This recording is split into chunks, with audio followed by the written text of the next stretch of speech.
Donald Trump has been saying positive things about Vladimir Putin throughout this campaign, but the media criticism is intensifying over this answer in that NBC forum. I think I would have a very, very good relationship with Putin in that system. He's been a leader far more than our president has been a leader.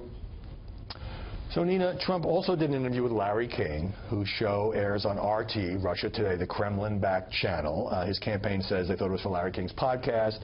Maybe that was a staff screw-up. Maybe they should have known. But a lot of news stories are now saying, well, Trump criticizing the American president, praising the Russian president, on Russian channel as if he knew going in that that's where it was going. Well, first of all, RT is part of the Russian propaganda network. There's no getting out of that.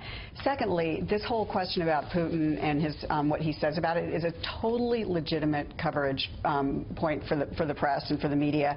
I mean, he said that he's a stronger leader. Well, Putin is a leader who is strong because he has invades other countries, has crashed his own economy, and while killing political opponents and journalists, killing them, and he's singing his praises. And I think that this is, again, a legitimate criticism on the part of the press. What's not legitimate is how the media can't keep their story straight on their own posture toward Russia. When Mitt Romney 4 years ago called Russia our major geopolitical threat, they mocked him. They made fun of him. The New York Times wrote Obama said that 1980s called they want their foreign policy back. The media also supported that.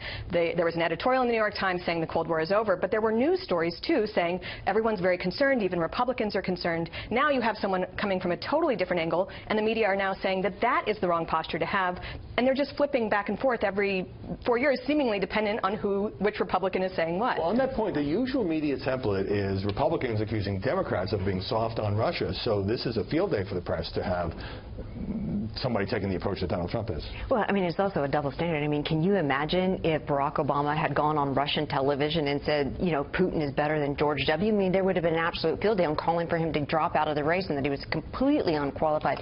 So I think that it is right to go and question him about what not only his latest, you know, in his admiration for this man who even Paul Ryan has said is absolutely deplorable, someone that we are not putting our praise in, and has called out and questioned into the competency of that.